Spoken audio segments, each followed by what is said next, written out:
Okay, I have started. It's the same title, but it's a different video. All right, we're doing this again. I started this video a little bit ago and my computer audio betrayed me, so I had to stop and restart. So we're doing this again. Hopefully this works. Talking about, what's the topic? We'll start with that.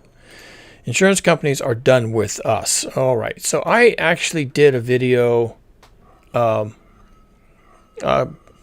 2 months ago, I guess, before I got so busy on projects and I kind of have been off the camera for a while. About 2 months ago, I did a video called Massive Societal Change, and it was on the top. And there were 9 of them in this series so far. And the 9th one was the insurance companies. Insurance industry is going away because of global heating. And this will be an example of massive societal change because we really can't operate effectively without insurance to cover our disasters. And I'll, if I can get to it, I'll talk about that a little bit towards the end of why that's true.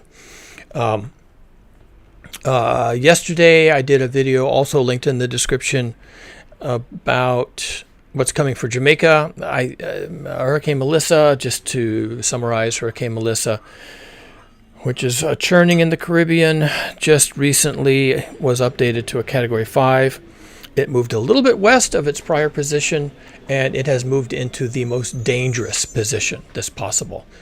If it were to move even further west, it might be a little less dangerous. If it moved a little bit east, it might be a little less dangerous. But the position it's in right now, coming into Jamaica, is the worst possible place it could be. So there you go. And everything I said about Jamaica yesterday is still in play.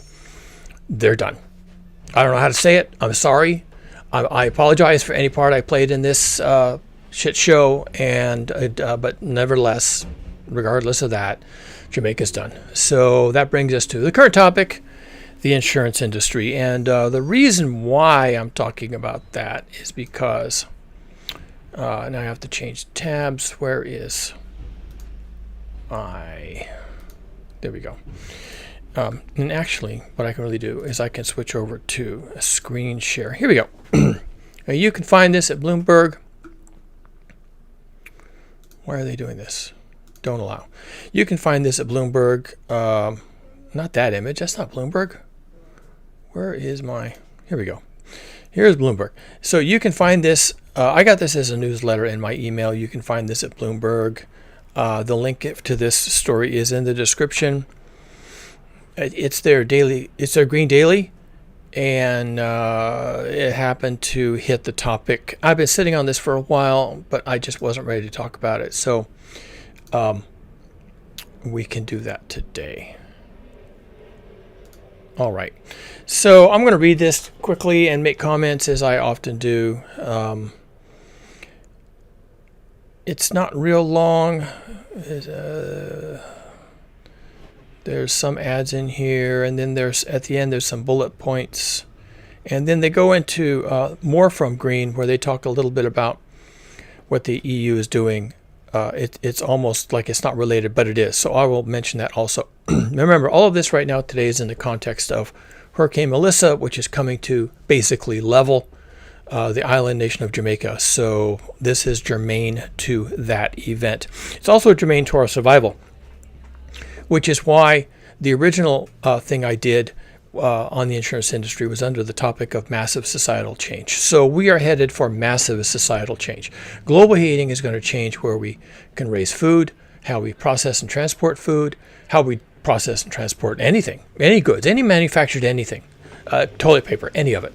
And also where our electricity comes from, if we have any, where our water comes from, should you have some, and so on. So massive societal change is definitely coming. But in addition to all of those physical manifestations of the physics of climate change, there's, of course, these economic considerations. And to their credit, let's give credit where it's due, the insurance industry is all over this. They are all over this. So let me read this article to you.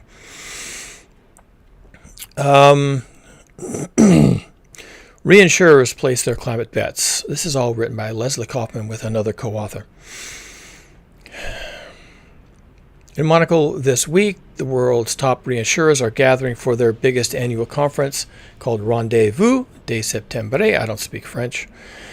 The setting could hardly be better. Sunny skies, another year of strong financial results after several underperforming years, and bubbly overflowing at a seaside reception. Sounds lovely. We should all be there. The celebration, however, comes at the price of a notable shift in the business. Reinsurers have raised prices sharply and pushed up attachment points, the industry equivalent of deductibles.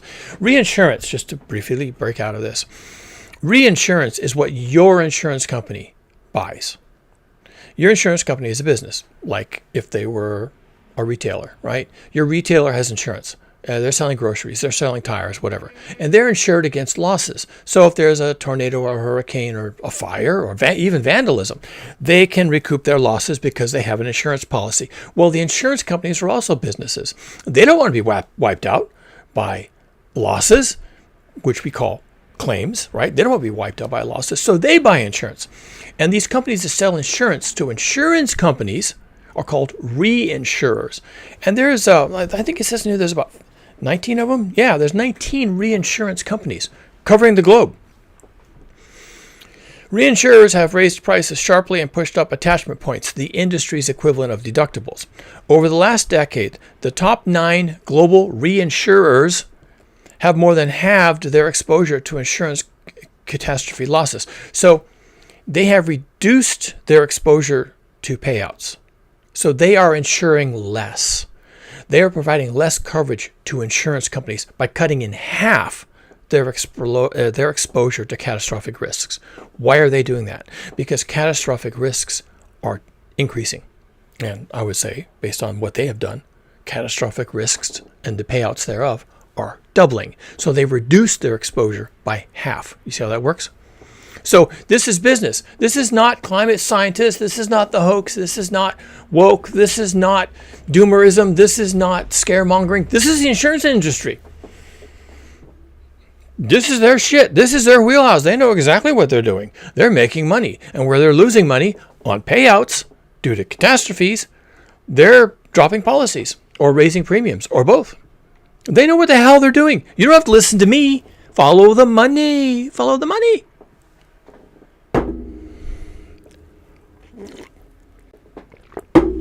Continuing. Already the situation has sent powerful tremors through the American homeowners market. Oh, do tell. As reinsurers pull back their share of the risk exposure, insurers, who insure you and me, in America have had to adjust in turn. You see, if the insurance companies that we buy policies from can't get insurance on those policies, they stop issuing policies. You see? This isn't the Biden administration passing woke climate bills. This is the insurance company saying, yeah, we can't afford this. And what is this that they can't afford? Catastrophic payouts due to climate change. That's the only thing that's changed in the Earth dynamic system, is that payouts on environmentally created disasters are increasing. Not due to wars, not due to refugee crises, not due to rise of fascism. It's because the environment is trying to kill us, and is being largely successful in the doing. Okay, that's their model, not mine. That's them. Already, the situation has sent powerful tremors through American homeowners markets as insurers pull back their share of the risk exposure. As reinsurers pull back their share of risk exposure, insurers in America have had to adjust in turn. Premium prices, what we pay, have seen double-digit percentage increases nationally and much more in disaster-prone states like Louisiana and California. And there are growing, quote, insurance deserts as companies refuse to renew homeowners in risky areas where they can't get the compensation they think they need. So if they don't think they can sell policies in an area, then they just stop selling policies. What's the point of sending out insurance offers to people who aren't going to be able to pay it? And why can't they pay it? Because the premiums that are going to be required to insure these properties are absolutely unhinged. They're going to want not $1,000 a year like I pay, actually less. they're going to want $1,000 a month. They're going to want $3,000 a month. Because if you buy, I don't have to explain this. Do I have to explain this? This is their business, not mine. They're refusing to renew homeowners insurance in risky areas, period. This has societal impacts. Is this not obvious? Do I have to explain that? To the industry, this is just common logic. Business. It's business. It's nothing personal. It's not wokeism. It's fucking business. They're fucking money. They're dealing with money. Money. They don't want to go bankrupt. It's money. It's not woke. To the industry, this is just common logic. In interview after interview, executives gathered here, Monaco, have made the same point.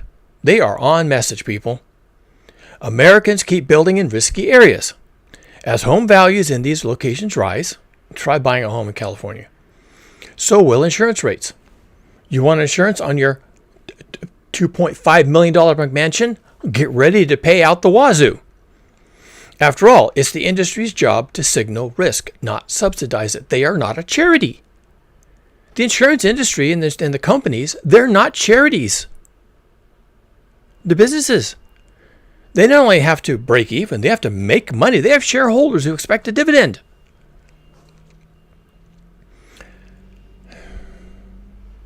But played to its obvious conclusions, here are worrisome implications. Risk is bad now, but climate change will make storms and wildfires worse. Duh. Not that long ago, here's some numbers. Get ready for numbers. Don't let your eyes glaze over. Not that long ago, a year with $100 billion in insured natural catastrophe losses. That's just natural catastrophes. A year with $100 billion in insured losses was considered significant. Now that has become the norm. $100 billion years is now normal in insurance payouts. And the industry is pushing towards $150 billion annually just for catastrophic losses. Just catastrophes. Hurricanes, tornadoes, wildfires, okay? I mean, you can throw earthquakes in there too if you want to, but earthquakes are not increasing annually. What is increasing annually? Fires, storms, floods, crop losses. Are we on the same page here? The reinsurance giant Swiss Re, which calculates the natural catastrophe insured losses, are growing by 5 to 7% annually. That's massive. That's probably doubling every 10 years or so. Sees a 1 in 10 chance of a $300 billion year in the near future. 1 in 10 chance. I bet they're making a mistake there. I bet we're going to have a $300 billion year in the next 2 or 3 years. Because the changes in the climate are not linear. Now, maybe they know that and maybe they've calculated it, but it's nonlinear. That means it goes up exponentially as a power. If it was linear, it'd just be a straight line. You could just take a ruler, connect a couple of dots, and draw a straight line and say, okay, in 2030, it's going to be this. In 2040, it's going to be that. But it's not. It's exponential. The impacts from climate change and global heating are increasing exponentially. Do they know that? They should know that. They're the numbers guys. They should be looking at the science, reading the papers, talking about them. They're in Monaco. They're talking about this shit. Did they have a presentation from a climate scientist telling them how if this is not linear, you better adjust your models? I don't know. But I bet they're wrong about the $300 billion a year. A 1 in 10 chance in the near future. Well, okay, maybe near future is 5 years. I bet it's more like 50-50. 50-50 chance in the next 5 years. They're going to have a $300 billion payout. Now, if they're ready for that, they'll survive it. If they're not ready for that, they're fucked. Simple as that. Karen Clark, who pioneered catastrophe modeling in the 1990s, that's a long time ago, people. I wonder if she's caught up. Thinks the U.S. has been lucky in that no Category 5 hurricane has hit a major city in the last 25 years. Well, that doesn't apply to Jamaica. They're about to get wiped off the surface of the earth. Not a joke.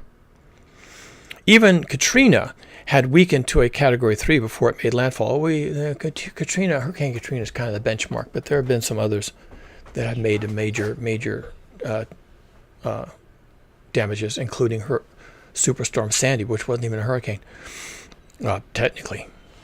A direct hit on Miami or a major East Coast metropolitan area could easily be a $200 billion event in and of itself. In and of itself. A big hurricane hitting Miami by itself. Miami, not the state of Florida, not the United States of America. Miami, one city, could be a $200 billion event on this spot. Now, Jamaica is not a wealthy country, right? But they've got some insured losses. Will it be $200 billion? Psh, no. But it's an entire country. What's going to happen when the entire country is wiped off the face of the earth by this hurricane that's going to arrive, I don't know, this afternoon? The insurance industry is simply not going to be on the hook for all of that. No, they're not. They're not. They don't want to pay it. They're not in the business of charity. They don't want to pay it.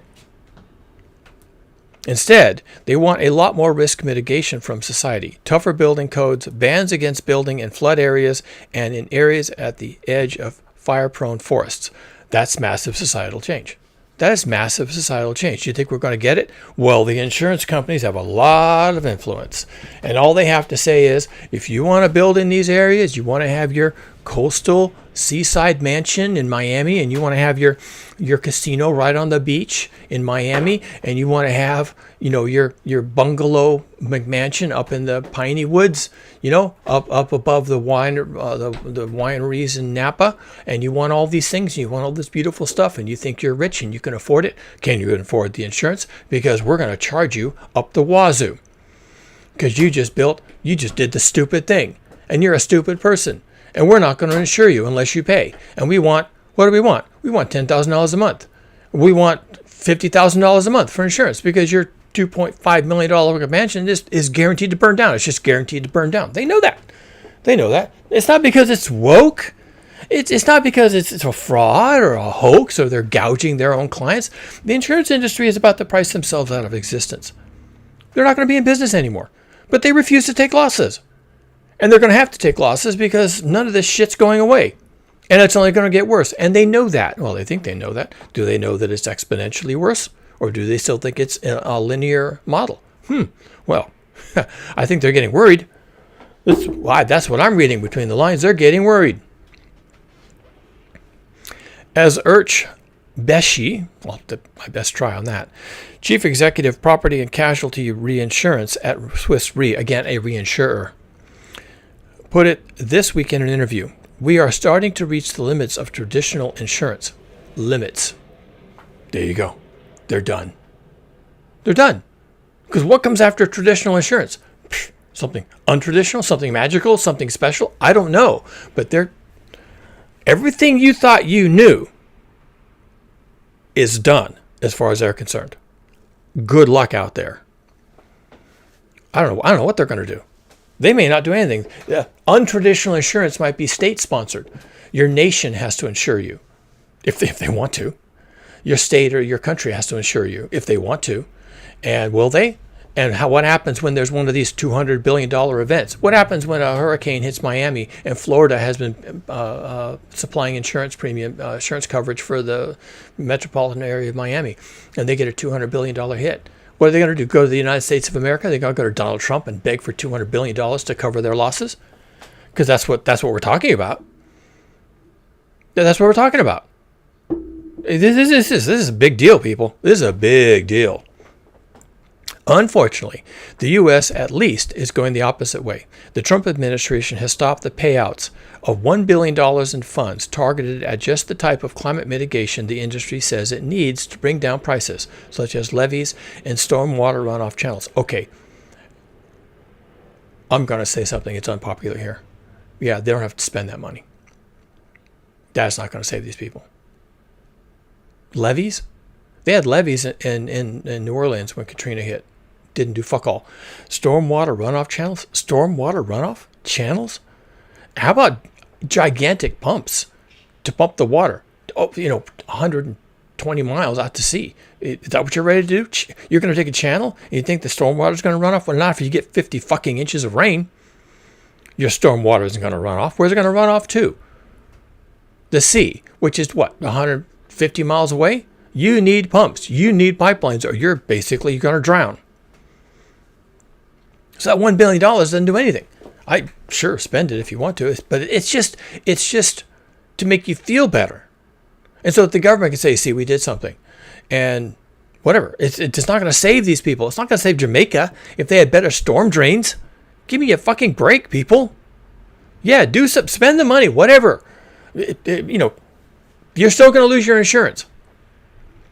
Perhaps there is some reckoning down the road where too many people just can't or won't pay for the risk of the insurance industry sees coming their way. See, you have to pay the insurance company for the risk that you are carrying.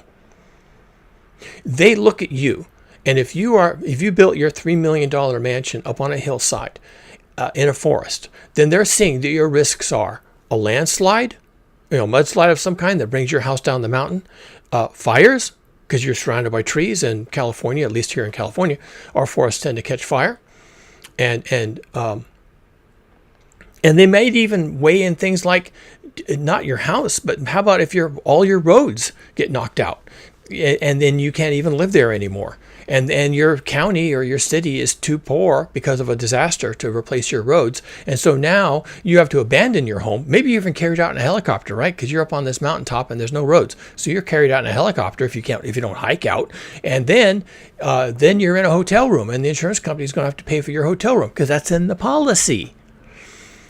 So there's a lot of things that they're mitigating here. They're talking about your risk, and they're not telling you what your risks are. You're just going to have to be a smart chimpanzee and figure out what your risks are on your own, because they're not going to tell you. They're just going to adjust your premiums that you pay to match the risk that they have determined for your zip code and for your exact location up on the hillside surrounded by trees with only one road out. They know all this. They know all this. And you're going to have to pay. And they're not going to tell you why your rates are the way they are. They're just going to say, yeah, here's your rates. You like it? You don't like it? Pay it? Don't pay it? Goodbye. We're done.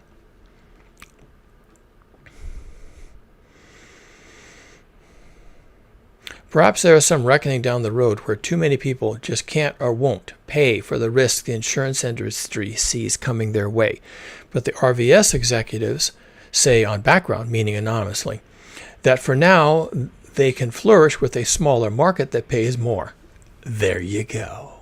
Read 'em and weep, people. They're willing to insure fewer people who are willing to pay more. And who does that sound like to you? Let me think. I wonder who can afford $1,000 a month or $2,000 a month. Let me see. The elites, who, yes, have their $5 million mansion up on a mountaintop, and they probably own 3 $5 million mansions on 3 different mountaintops in 3 different regions. And they're willing to pay $2,000 a month in insurance on all 3 of those. And if one of them burns down or falls down the mountain and gets washed away, then they just move to one of the other 2 because they're filthy rich. And what about you and me? Well, we have our one home and it's located where it is. And we have a risk associated with that. And the insurance company is going to price our premiums accordingly. And can you pay that or can you not pay that? And are you in the small group of people who can still pay insurance and buy insurance in the future? No, you're not. And what does that do to you? Can you suffer a catastrophic loss of your home, which is where all of your wealth has now been accumulated? Well, you could sell your home. You could sell it now. You can sell it before you lose insurance. Oh, by the way, you have to sell it before you lose insurance, because if you can't get insurance, then the new buyer isn't going to be able to get insurance either. And when they try to get a mortgage to buy your house, and the mortgage company says, yes, we'll give you a loan, but first you have to acquire insurance. And then they go out looking for insurance before they've signed on the sale. They go out looking for insurance on their mortgage, and they can't get it. So what are they going to do? They're going to come back and they say, we love this home. We like the location, but for some reason, we don't know what's going on. We can't buy insurance, so we can't get the mortgage, so we can't close the sale. So good luck. That's it. And so if you're going to get out from under this, you have to sell your home. As your insurance rates go up, you're going to have to say, You're going to have to gamble. This is the gamble for you. You love where you live. You love the schools in your district. You love your neighbors. You have a great job nearby. And, life is really good, but your insurance premiums are going up. And the thought you should be having is, from this article, not because of the woke left, and not because of the climate scientists, and not because of the Biden administration, and not because of, the environmentalists. From this article, written by Bloomberg, from the reinsurance companies, 19 of them, meeting in Monaco, determining your fate. Okay, this article. If you see your premiums going up, and you think there might be a point where either you can't pay them, or they pull coverage, you need to get out. That's it. That's what it comes down to for you. And where are you going to go? I don't know. Someplace where you can still get an insurance policy. Are you willing to do that? Where is that relative to where you are now? Could you even make that move? Or would you, like most people, just hunker down and just hope and pray for the best, right? Well, we can still insure our house this year. They did issue us a policy. It's a lot of money, but I guess we have to pay it. And so, you just buckle down. And more of your monthly income goes into insurance than it did before.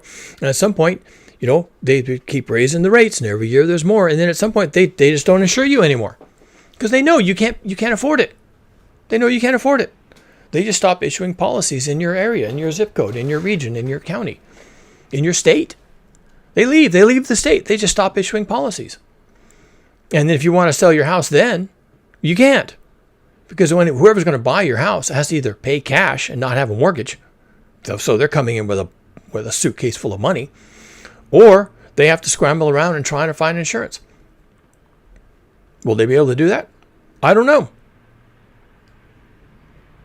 I'm going to read this paragraph again. Perhaps there is some reckoning down the road where too many people just can't or won't pay for the risk the insurance industry sees coming their way. But at RVS, executives say on background that for now they can flourish with a smaller market that pays more. Ding, ding, ding, ding. Was that on your bingo card? Clark, who is co-founder and chief executive of Karen Clark and Company, a pioneering catastrophe modeling firm in Boston, says that the industry is used to being blamed. People don't want to understand their insurance. They'd rather bitch about it. Yeah, there you go. Clark says the anger over prices today in the U.S. is part of a familiar cycle. After Hurricane Andrew hit Florida in 1992, the industry reevaluated risks from hurricanes and tripled prices. There you go. People in the town hall she visited in Florida were furious. Okay, be angry. We're in business. We're selling a product. If you can't afford it, get out, because we're not a charity. We're selling a product, and we're not a charity. And if you can't afford the insurance, which is what we have to charge you because of your risk, then you have to leave. Inspired by that, she bought the rights to a website, bitchaboutyourinsurance.com. Oh my God. Do we have to visit this? Oh, so tempting. Oh, I see. But never launched the site. Okay, fine.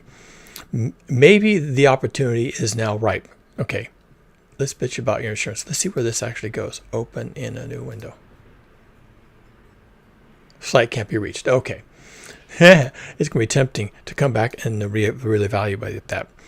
Okay, so here are some sub-bullet points on the same thing, and then they talk about European Commission.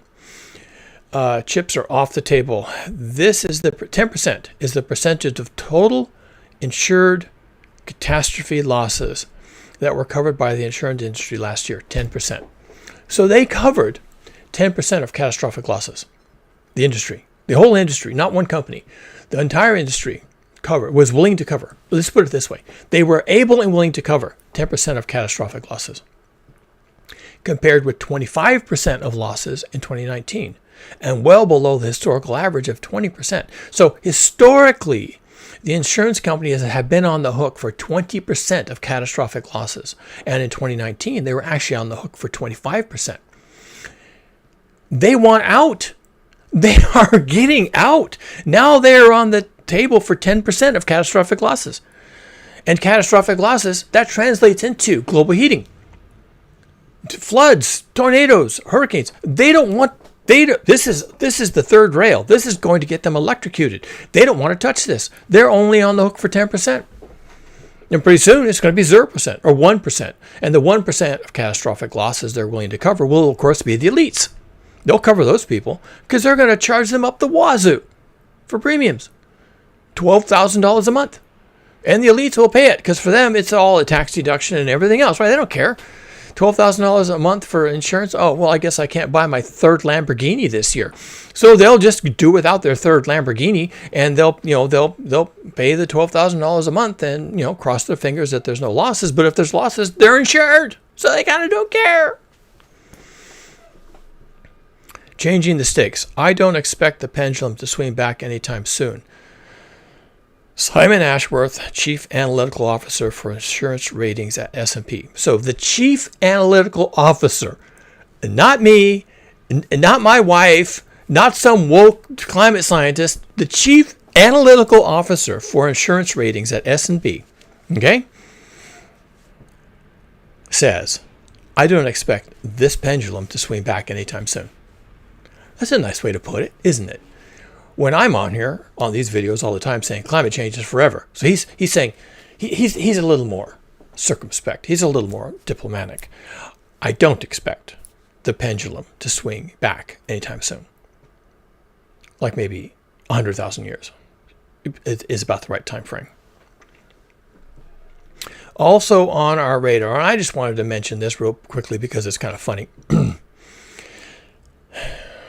European Commission President Ursula von der Leyen delivered her annual speech in the European Parliament today. So this is dated September 10th of this year, which marks the start of the EU's political year. Okay, so she launched her political year with a speech back in September, and what she said was, said the European bloc must stay the course on our climate and environmental goals. The science is crystal clear and the economic and security case is equally compelling. This transformation is central to our push for independence.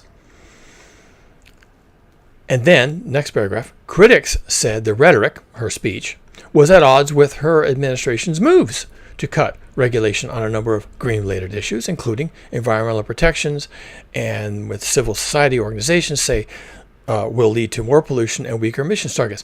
So she's saying we must stay the course in our climate and environmental goals. They have no course. They have few goals. None of them are enforceable. And she's just going to stay the course. Business as usual. This is working for them. The business as usual that they want and have is that nothing changes. They don't rock the boat. They don't disturb the economic growth or the GDP growth or anything else. They don't, cut jobs. They don't cut consumption of fossil fuels. They don't cut CO2 emissions. They don't do anything. They just stay the course on our climate and environmental goals, which, if they're the Paris Climate Accords, no, we're all voluntary. Nobody did anything.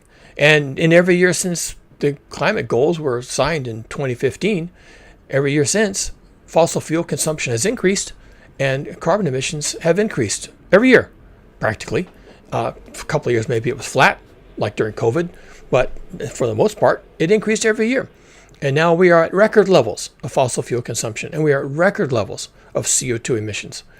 And the percentage of CO2 in the atmosphere, as measured in parts per million, and this is instrumental. This isn't woke. This isn't the Biden administration cooking the books.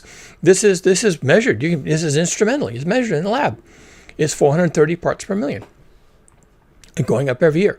Oh, and by the way, we heard recently, and no surprise to me because I noticed it, people have been saying this for years actually, that the rate at which we are increasing CO2 in the atmosphere, the rate is increasing. So it's accelerating. We're not only still going forward, releasing more CO2 in the atmosphere every single year, but the rate at which we're doing it is increasing. We're going faster because we want more. We want to burn more fossil fuels, and we want to emit the CO2 in the atmosphere, and we're going to do all these things.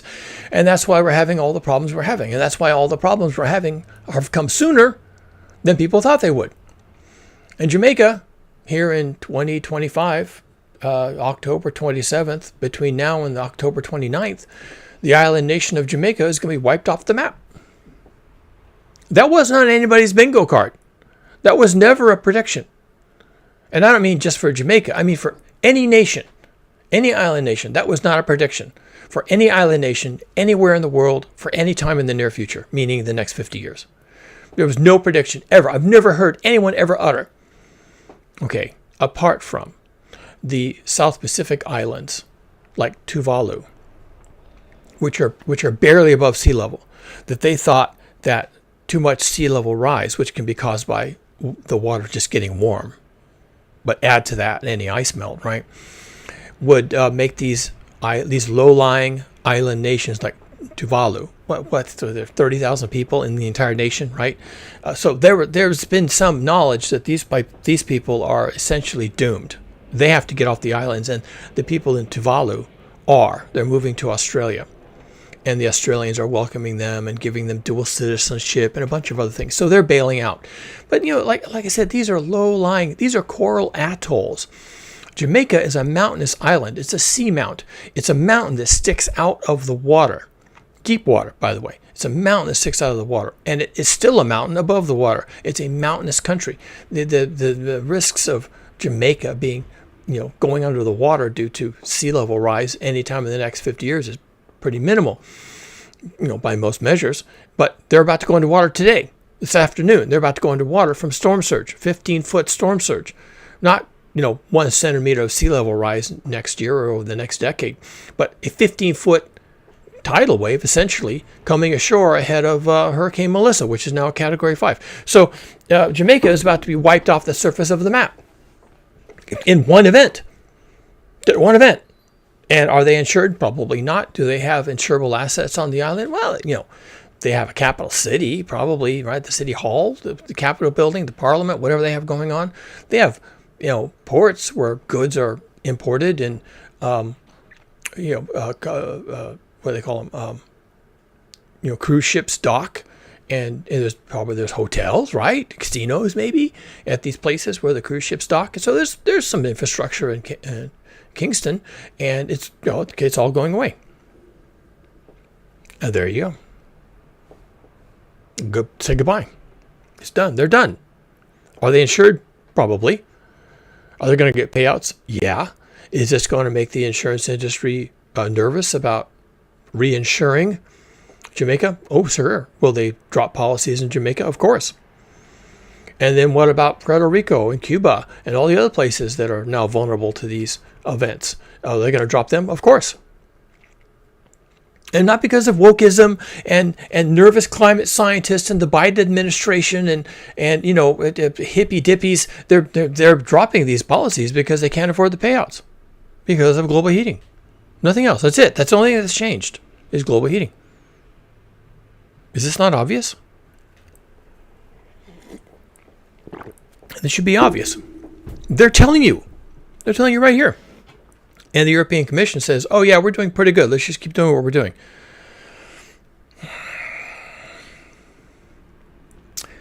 The Trump administration has been slashing green energy incentives, freezing the construction of wind farms, and ordering coal-burning power plants to keep running longer than planned.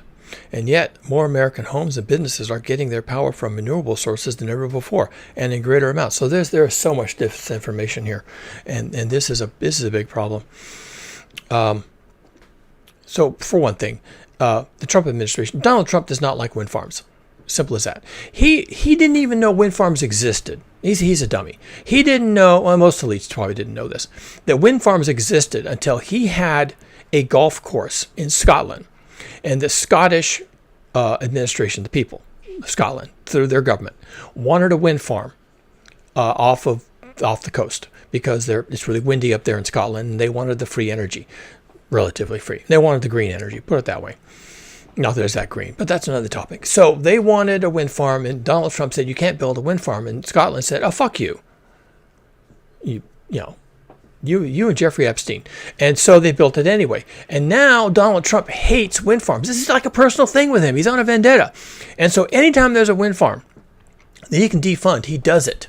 This is how the guy operates. Because the Scottish people, not even a Scottish citizen, he went to a foreign country and started telling their government how the hell to do their business. And the Scottish people said pound sand, and so they did what they were going to do anyway, because why not Scotland, not America, certainly not Florida, not Mar-a-Lago. They don't have to listen to this fat fuck. And so they built their wind farm. And because they did that, and because he couldn't stop them, because he can't topple the Scottish government.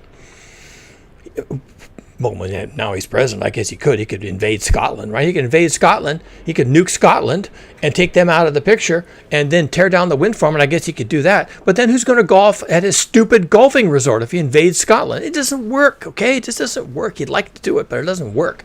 And so he hates wind farms.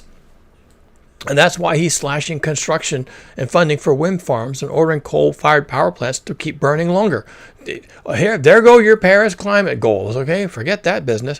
And yet more American homes and businesses are getting their power from renewable sources than ever before, and in greater amounts. That's bullshit. Okay? This thing right here is bullshit, because that's only electricity. 20% of our, what do they call it here? Getting their power. Okay. 20% of the power that people are getting is actually from electricity. And yeah, sure, you could have 100% of your electricity from renewable resources if you wanted to. You could have solar, wind, hydro, nuclear. Not that that's renewable, but they sometimes lump it in, so you could do that fine. And but that's just your electricity. 80% of your energy mix is still fossil fuels. And why is that? Because of jet aircraft and trucks and agriculture all runs on diesel, and then there's all these personal vehicles and people commuting and people driving for pleasure, and people live in the suburbs have to drive into town to get their groceries, and they buy bigger cars every year because they have bigger families, they have to drive further to get their groceries. And so that's 80%, and none of that's changing. No, you can always buy an electric car. Okay, fine. And then maybe you charge your electric car on renewable energy. But how many people are buying electric cars? Oh, and by the way, that electric car has to be manufactured. And how is electric car manufactured? Using fossil fuels, not using electricity. You don't manufacture solar panels with solar panels. You manufacture them with fossil fuels. And then you hope that the energy that the solar panel collects offsets the carbon footprint of the solar panel that was basically implied in the manufacturing process, incurred in the manufacturing process. That's kind of the sell. But, you can't have solar panels without the fossil fuel industry, and that's the 80%. You can't have renewable energy of any kind without the fossil fuel industry to back it up in the manufacturing process, and the delivery, and the assembly, and the infrastructure, and everything else. And then your electricity goes out onto the grid, and that's all built with fossil fuels. It's all built and maintained and all this stuff with fossil fuels. And so you can have all these energy sources, but without the grid and the manufacturing processes and all the maintenance and all the upkeep, all of it having to do with fossil fuels, then what have you really accomplished? Nothing. And you can't manufacture any of these things. Not the cars, not the solar panels, not the wind turbines, not any of it. Not any tiny part of it. Not a single screw. Not a single bolt or fastener or piece of tape or anything without fossil fuels. So without that industry, you're cooked. Because you can't make wind farms from the electricity from wind farms. And you can't make solar panels from the electricity generated by solar panels. Because that's not how it's done. Could it be done that way? Probably not. Probably not is the truth. It probably can't be done that way. You'd have to have a major study of all the supply chains that go into any solar panel, and look at all the supply chains and look at everything that they build and everything that they transport and how it's mined and how it's manufactured and how it's refined and everything, how it's assembled, and all the processes that go into the manufacturing of a solar panel. And there's probably every solar panel, I own solar panels, so every solar panel probably has 100 actual, well, no, because there's a circuit board in there, and that circuit board itself has 1,000 parts. So there's probably, there's probably 3,000 actual parts in a solar panel. It just sits there. It doesn't even move. It has no moving parts, but it still has 3,000 parts. And that's probably how many companies? 1,000 companies making those 3,000 parts? Probably 1,000 companies. And how many of those companies run on electricity? Some. How many of those manufacturing companies run on electricity? None, except for their lighting and their air conditioning, right? But the rest of it's all fossil fuels. I mean, come on, people, give me a break. Just don't do this to me. No, don't try to convince me that this is working. Yeah, more American homes and businesses are getting their power from renewable resources than ever before and in greater amounts, and that's never more than 20% of our energy mix. Even if it's 100, even if that part of the energy mix, the electricity, is 100% renewable, it's never more than 20% of the total. 80% is still fossil fuels. And they won't tell you that. Bloomberg will not tell you that. And all the countries that signed on to the Paris Climate Accords, they don't want to talk about that. Well, that's how it is. That's how it is. And that's why we can't save Jamaica.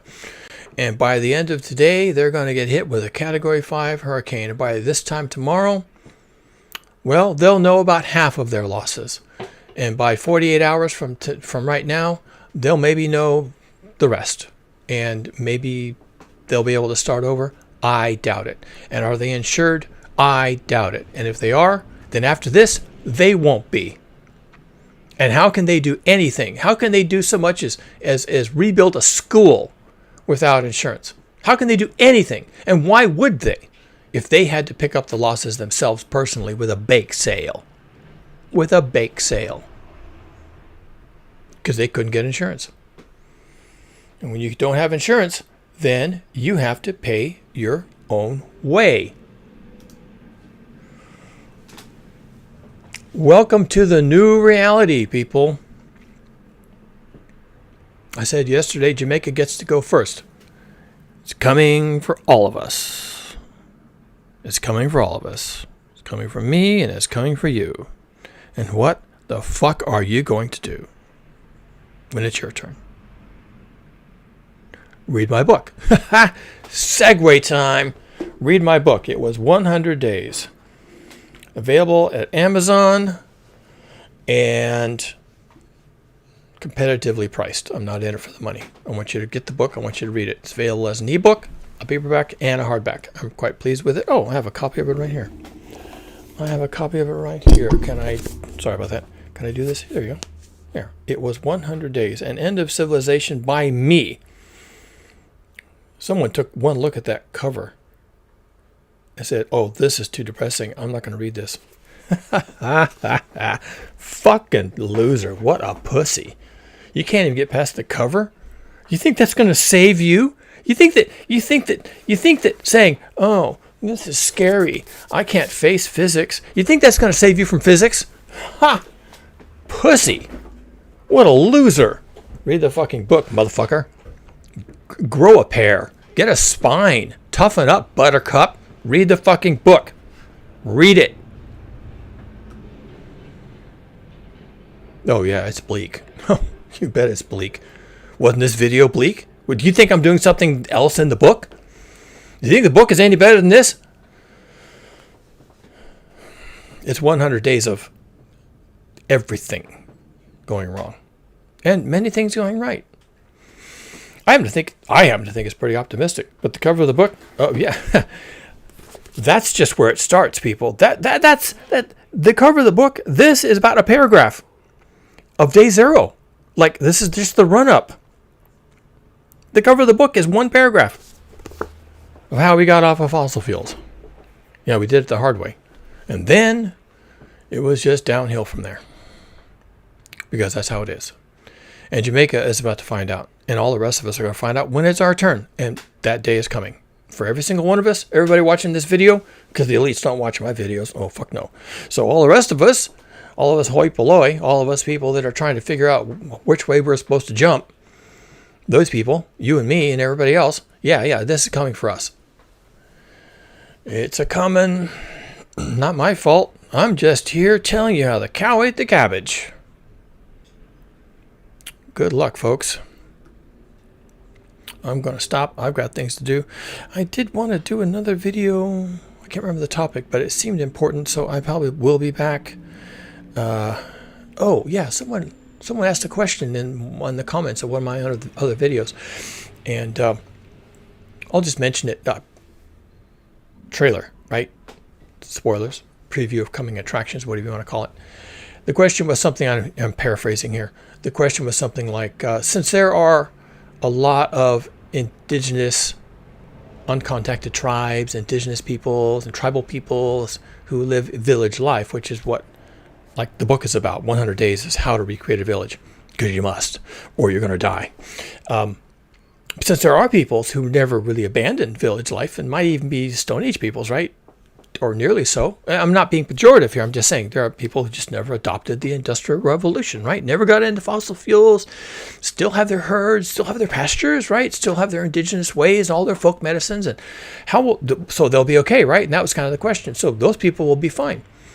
And I'll give you the answer. No, they won't be. In fact, they get to go first. They get to disappear first. They get to go down first. At a time when we would like to go to them and say, how do you do this? This is a village. I see it's a village. I see how you're living.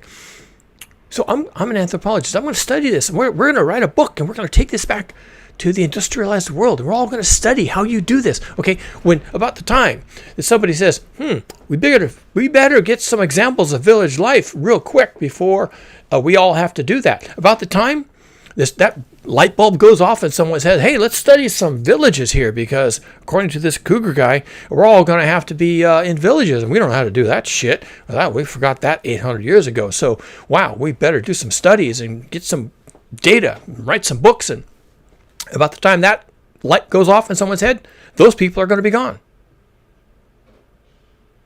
And that's this topic for another video, because that's pretty grim.